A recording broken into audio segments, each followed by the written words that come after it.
In this section, we have two properties for logarithms that we are going to be using to be able to solve our exponential equations. So to start off, we're going to work through the definitions of these two properties here. So our setup is I need a and b, I'm just picking two letters here, to be positive numbers. If that is true, then these properties will hold here.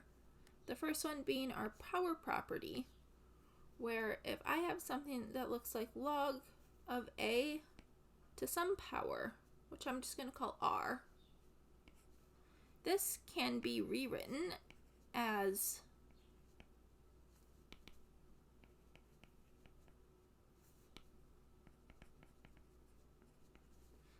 r times log of a. So essentially, we are able to take what was the exponent inside of the logarithm and bring it so that it is out front of the logarithm with multiplication. It's called the power property because we are taking our exponent, that power, and moving it to the front of the logarithm.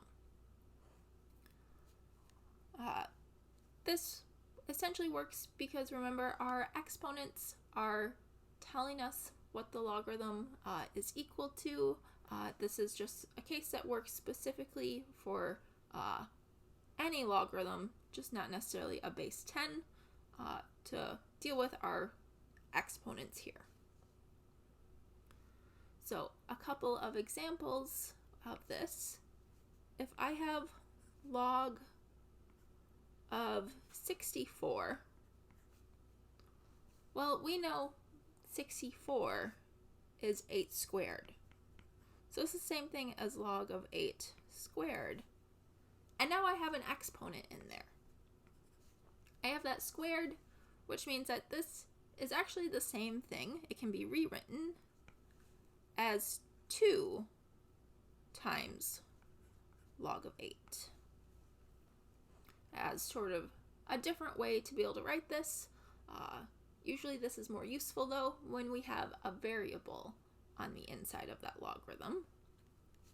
So let's do another example where maybe I have something that looks like log of 25 to the x power. And now, maybe in my problem, I want to be able to figure out what x is. It's currently in a function, and it's an exponent. But now with this property, we're able to take that exponent, which is x, and move it to the front. So this is the same thing as x times log of 25.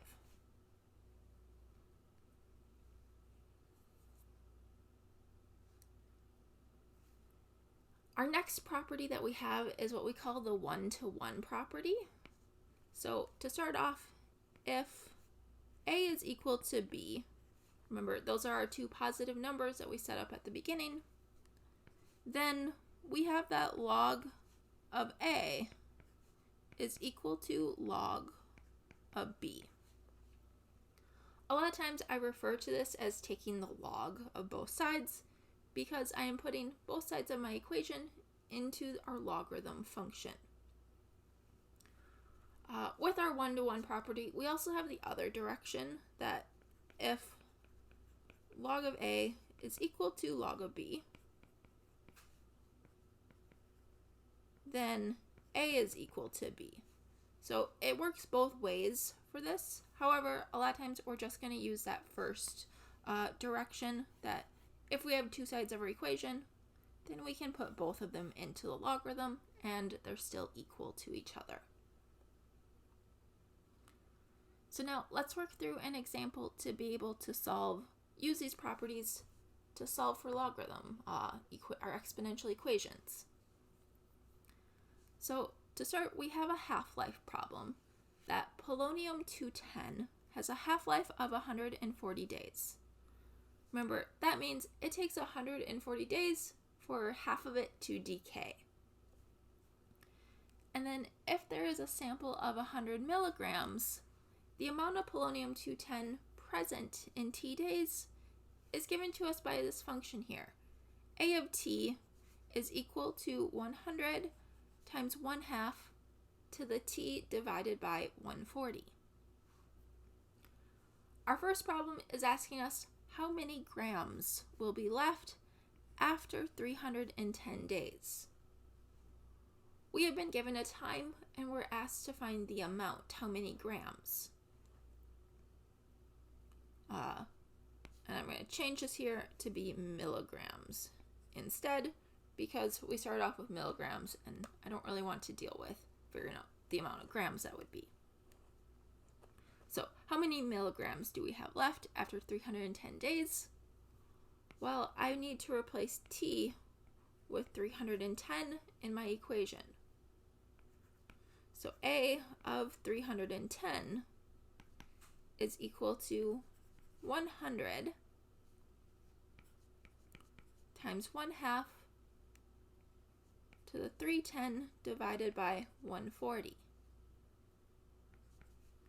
And now this we can evaluate directly into our calculator. Most of your scientific calculators, you're probably going to want to put parentheses around this exponent. Otherwise, it won't include that dividing by 140 in the exponent part. So now, when we do that, you should then get a value of about 21.55. And this will have a unit of milligrams. So that's the easy direction. When we're given the time, we can just evaluate the amount by putting in that value. That's what we did in 6.1 with our exponential functions. But now, in the next problem, we are asked how long will it take for the sample to decay to 10 milligrams. Now we are looking for time. We need to be solving for t, and I need to replace my a of t, or a in this, with 10.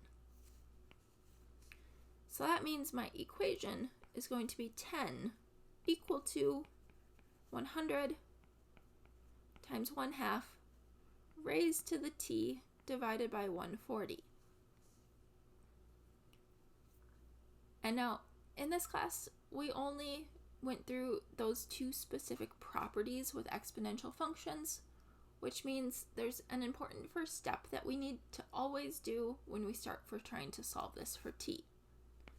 I need to get this part with my exponent on it.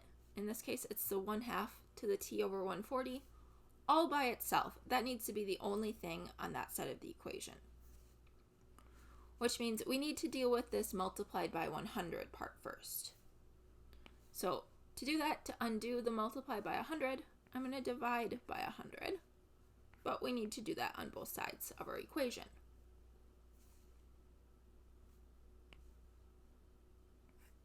So now this gives us on the left side 10 over 100, which is 0.1. And this is now equal to our 1/2 to the t over 140.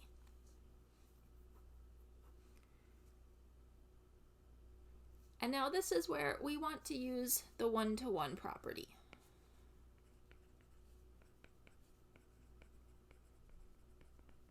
Because our variable t is in the exponent, and the only way to get it out of the exponent is with logarithms. So our one-to-one property tells us that we can take both sides of this equation and put them into the logarithm function.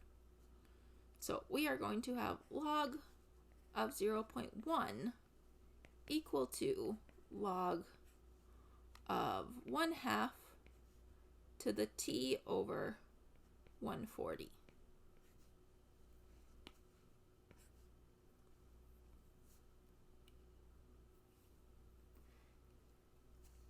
And now let's remember our goal is to solve for t. So I'm looking at this and I see that I have inside of a logarithm t divided by 140. Well, it's inside the logarithm and we have a property that deals with exponents in logarithms. So now we're going to take this and use our power property.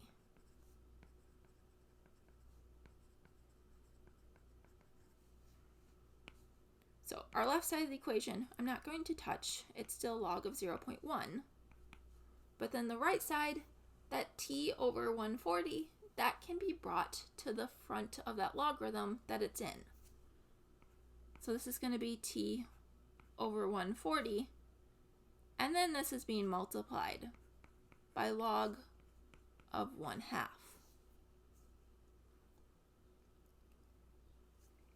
And now we can just use our standard algebra techniques to solve for t.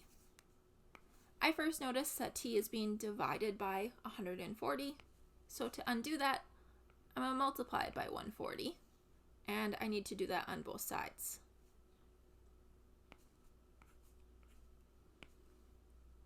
So we have 140 times our log of 0.1, and this is equal to t times log of 1/2. And now I notice that t is being multiplied by log of 1/2, so to undo that, I need to divide both sides by log of 1/2.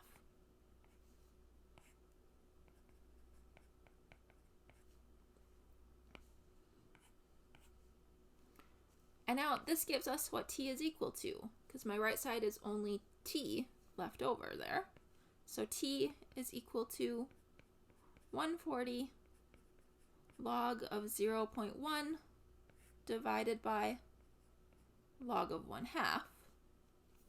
And now this we can input into our calculator.